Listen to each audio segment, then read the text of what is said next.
Komnas HAM menjadwalkan pemeriksaan uji balistik pada Jumat 5 Agustus nanti. Hal ini dilakukan untuk mengumpulkan bukti baru untuk mengungkap kasus kematian Brigadir Yosua. Sementara itu pengacara keluarga Brigadir Yosua juga mendatangi Bareskrim Mabes Polri untuk menjalani pemeriksaan sebagai pelapor. Kita akan bergabung dengan Gemma Tanjung dari Bareskrim Polri dan Valentina Chelsea dari Komnas HAM Jakarta. Kita ke Gemma terlebih dahulu. Gemma, apa saja hasil pemeriksaan pengacara keluarga Brigadir Yosua di Bareskrim Polri dan adakah agenda pemeriksaan terhadap saksi lain hari ini?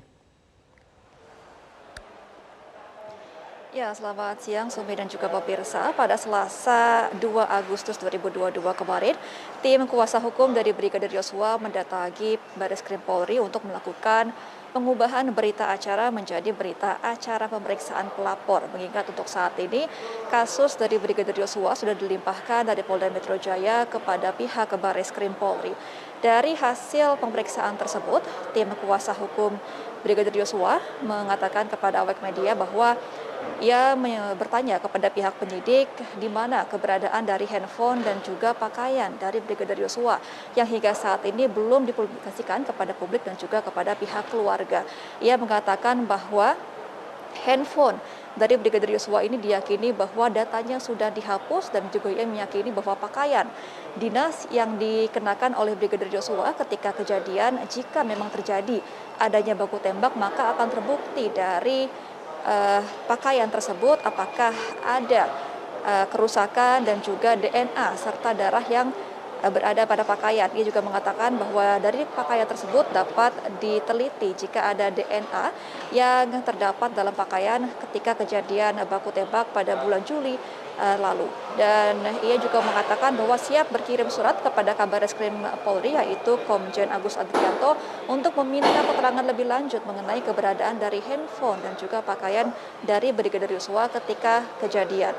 Dan dari pemeriksaan kemarin juga pihak tim kuasa hukum Brigadir Yosua mengatakan kepada penyidik hasil dari autopsi yang didapatkan dari dua dokter perwakilan dari keluarga Brigadir Yosua, di mana dalam autopsi tersebut dua dokter tersebut mencatat adanya luka tembak dari bagian belakang kepala yang tembus ke bagian hidung dengan kedalaman 12 cm. Kemudian juga dalam autopsi tersebut terdapat adanya luka dari bagian leher hingga ke bibir dan juga luka di bagian dada sebelah kiri. Hal ini disampaikan dari dua dokter perwakilan keluarga Brigadir Yosua kepada pihak penguasa hukum dan tim kuasa hukum menyampaikan kepada tim penyidik untuk menjadi bahan penyelidikan lebih lanjut. Dan kemarin juga tim kuasa hukum menyatakan bahwa ingin sekali bertemu dengan istri dari Irjen Verdi Sambo untuk mengonfirmasi lebih lanjut mengenai kasus dari pelecehan seksual yang jika terjadi dan dilakukan oleh Brigadir Yosua. Untuk hari ini, informasi yang kami dapatkan dari Kabak Pedum, yaitu Kombes Pol Nurul Azizah, bahwa tidak ada pemeriksaan kepada saksi ataupun kepada tim kuasa hukum kembali untuk hari ini, sehingga kami masih menunggu untuk informasi lebih lanjut jika ada pemeriksaan dadakan yang dilakukan oleh pihak Bareskrim Polri pada hari ini. Dan diketahui juga untuk hari ini keluarga dari Brigadir Yosua diundang untuk datang ke Kemenko Polhukam untuk dapat menjelaskan lebih rinci mengenai kejadian tersebut dan langsung diterima oleh Menko Polhukam Mahfud MD di kantornya pada pukul 11 siang hari ini. Sumi. Baik, terima kasih Gemma. Kita bergeser ke Komnas HAM di Jakarta. Chelsea, apa yang menyebabkan pemeriksaan uji balistik di Komnas HAM ditunda? Ya, Sumi, tadi disampaikan oleh Ketua Komnas HAM, Ahmad Taufan Damanik, bahwa penundaan uji balistik yang akan dilakukan di Komnas HAM ini ditunda karena dari tim khusus Polri, bentukan Kapolri ini meminta waktu untuk mengumpulkan bahan-bahan untuk persiapan yang diperlukan dan diberikan kepada Komnas HAM sehingga dari dijadwalkan di hari ini 3 Agustus 2022 diundur menjadi 5 Agustus 2022 atau hari Jumat besok. Tadi dikatakan pula oleh Ketua Komnas HAM sebenarnya dalam minggu ini sebenarnya pemeriksaan juga tidak hanya berfokus pada uji balistik namun juga kepada pemeriksaan cyber Bareskrim Polri dan juga digital forensik dari Puslap 4 Polri, dan dari pihak tim khusus Polri ini juga meminta penundaan sekiranya itu hingga minggu depan. Dan tadi dikatakan oleh Komisioner Komnas HAM Khairul Anam bahwa penundaan terkait dengan pemeriksaan cyber dan juga puslapor ini tidak jauh dengan permintaan dari Komnas HAM yang sebenarnya juga menambah persyaratan ataupun bahan-bahan pemeriksaan diantaranya apabila di minggu lalu di tanggal 27 Juli ini setidaknya ada 20 CCTV yang sudah diperiksa dan ada 3 HP. Namun dari Komnas HAM sendiri baru minggu ini mengatakan ataupun meminta kepada tim khusus Polri untuk menambah 2 HP yang akan diperiksa dalam kasus kematian dari Brigadir Yosua ini. Selengkapnya kita simak bersama Sumi dan pemirsa pernyataan lengkap dari Ketua Komnas HAM Ahmad Taufan Damandik berikut ini. Ya, kita masih menunggu puslapor ya untuk alat-alat komunikasi mereka. Yang kemarin kan baru seldamnya, kita minta bukti-bukti mengenai komunikasi di antara mereka. Ya. Kemudian nanti tentu saja ada beberapa pemanggilan, uji lapangan, TKP. Ya, kemudian juga pemanggilan Pak Sambo dan Ibu Putri. Beres dulu yang lain-lain ini untuk melengkapi semua bahan-bahan sebelum kita memanggil. Kira-kira untuk hasil pemeriksaan cyber sendiri berarti akan diagendakan kapan, Pak? Harusnya hari ini, tapi kemudian tim cyber minta diundur ke hari Jumat karena belum selesai bahan-bahan mereka ya.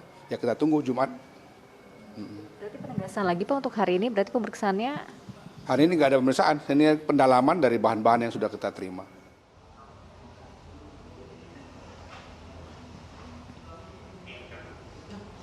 Ya, untuk pemeriksaan uji balistik ini memang baru akan dilakukan di tanggal 5 Juli 2022 mendatang. Namun untuk pemeriksaan terkait dengan cyber Barreskrim Polri dan juga puslapor terkait dengan digital forensik, Sumi dan pemirsa sebenarnya ini sudah pernah dilakukan di tanggal 27 Juli 2022 lalu, minggu lalu. Tepatnya ini setidaknya ada 20 rekaman CCTV yang tersebar di 27 titik dari Kota Magelang hingga Jakarta yang sudah diperiksa oleh Komnas HAM. Kemudian ada pula 3 HP dan kemudian ditambah nantinya akan 2 HP dan rencananya untuk pemeriksaan cyber dan juga puslapor ini akan kembali dilakukan kedua kalinya pada minggu depan. Sumi. Chelsea, kemudian apa saja hal-hal atau fakta-fakta yang akan digali dalam uji balistik? Ya, Sumi, setidaknya ada 3 poin yang akan digali dalam pemeriksaan uji balistik yang rencananya akan dilaksanakan pada 5 Agustus 2022 besok atau hari Jumat besok. Tadi disampaikan oleh Komisioner Komnas HAM Muhammad Khairul Anam. Yang pertama ini terkait dengan jenis senjata yang digunakan oleh penembak yang diduga adalah Barada Eliezer. Ini terkait cek kepemilikan senjata, kemudian penggunaan senjatanya apakah ditembak dalam garis lurus begitu, apakah dari sisi kiri dan kanan ataupun dari belakang. Kemudian yang kedua adalah memeriksa terkait dengan peluru, jenis peluru yang digunakan dan juga karakter peluru yang digunakan pada saat menembak Brigadir Yosua hingga akhirnya tewas. Dan yang ketiga adalah residu ataupun sisa-sisa peluru yang berada di tubuh Brigadir Yosua. Terkait dengan sisa serpihan peluru yang memang masih ada pada saat otopsi pertama dan berada di dalam tubuh dari Brigadir Yosua. Tadi disampaikan oleh Komisioner Komnas HAM Khairul Anam bahwa ketiga poin ini nantinya tentu akan dikaitkan ataupun dihubungkan dengan hasil sementara otopsi pertama yang dilakukan serta nanti hasil awal dari otopsi kedua yang kemarin Komnas HAM juga sempat datang ke Jambi untuk melihat sebelum dilakukan otopsi kedua, sehingga memang akan dikaitkan dengan hasil otopsi yang pertama ataupun kondisi tubuh Brigadir Yosua pada saat sebelum dilakukan otopsi kedua. Dan dalam kasus ini sendiri, Sumi, sebenarnya Komnas HAM juga sudah melakukan pemeriksaan lainnya tidak hanya terkait dengan cyber dan juga puslapor Polri. Dari catatan kami ini di tanggal 1 Agustus kemarin ini juga sudah dilakukan pemeriksaan terhadap para ajudan dari Verdi Sambo dan juga ART, dan diharapkan ini bisa menguak kasus kematian Brigadir Yosua ini. Demikian, Sumi. Terima kasih Valentina Chelsea melaporkan dari Komnas HAM Jakarta, dan sebelumnya ada Gemma Tanjung dari Barreskrim Polri.